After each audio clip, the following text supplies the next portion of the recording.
देता है, इसलिए हम इस पृथ्वी पर रहते हैं, क्योंकि हमारे जीवन के लिए, वनस्पति के लिए, सबके लिए पानी बहुत जरूरी है।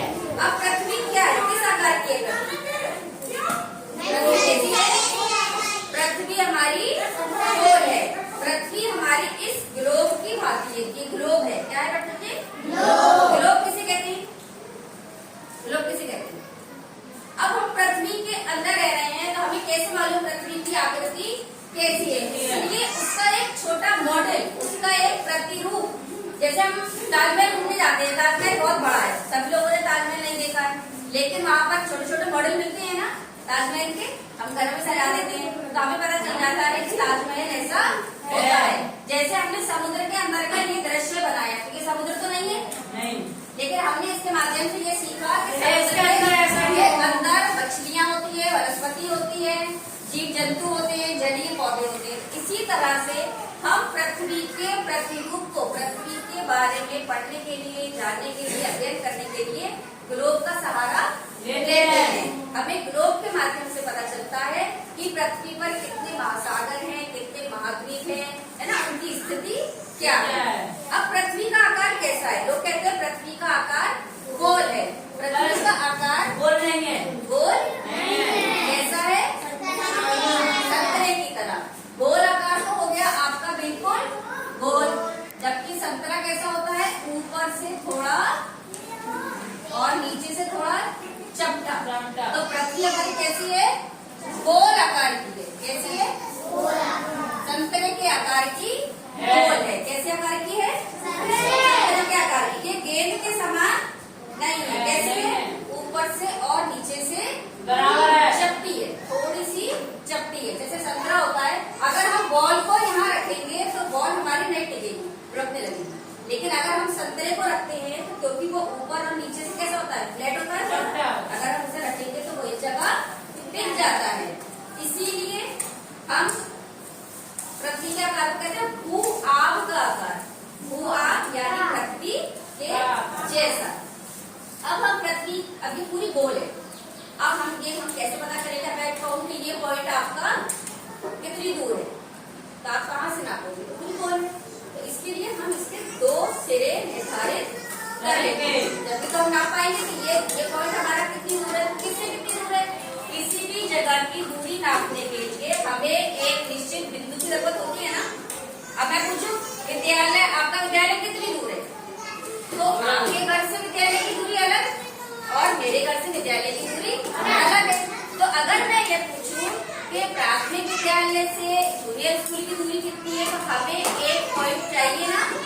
तो इसलिए हमने पृथ्वी के ये दो बिंदु निर्धारित किए और बीच में से पृथ्वी को हमने दो भागों में काल्पनिक रेखा, पृथ्वी पर तो कोई रेखा नहीं है, लेकिन इसका अध्ययन करने के लिए, जैसे कि आपकी ये पृथ्वी है, ये आपकी पृथ्वी है, ठीक है, पृथ्वी है।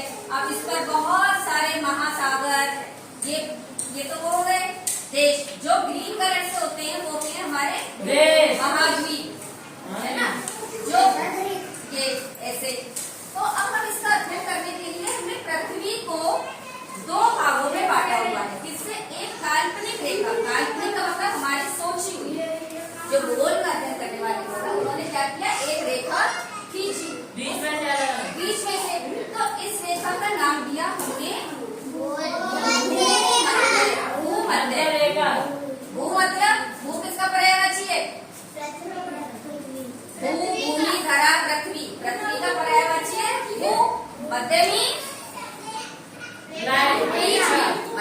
रेखा, तो ये आपको समझने के लिए बहुत आसान है। पृथ्वी को बीच से दो भागों में बांटने वाली रेखा भूमध्य रेखा। वो हमारा क्या है? पृथ्वी का पर्यायवाची शब्द है ना। मम्मी को माता कहिए, मैया कहिए, मॉम कहिए, अर्थ तो एक ही है ना। इसी तरह से पृथ्वी का भूमध्य, भूमि के मध्य से जाने वाली रेखा भूमध्य रेखा। अब हमने क्या किया? इसके दो भागों को, दो सिरों, पृथ्वी के ऊपरी सिरे को और नीचे सिरा, ये है ना। इसके सहारे से हम इसको पृथ्वी को घुमाकर, ग्लोब को घुमाकर इसका अध्ययन करते हैं। ये कहलाता है हमारा। अब ये क्या होगा? ये हमारा गोला है, ये हमारा कितने हिस्सों में बढ़ गया? दो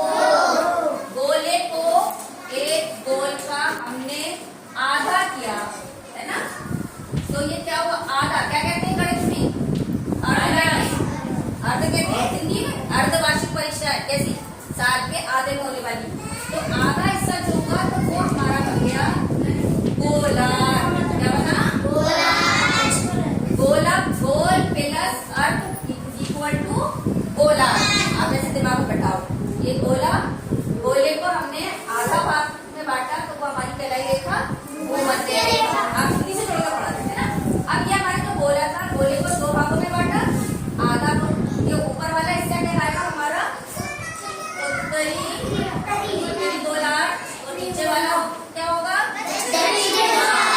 उत्तरी के अपोजिट कौन सी होती है दक्षिणी गोलार्ध। कितना है समझ में, भूमध्य रेखा आ गया है ना और दक्षिणी गोलार्ध आ गया। अब हम किसी भी देश को इससे कोड बनाते थे, ऐसे बनाते थे हम किसी भी देश के बारे में, किसी भी स्थान के बारे में जानकारी प्राप्त कर सकते हैं। अब इसी तरह की, अब इसी के समानांतर जो रेखा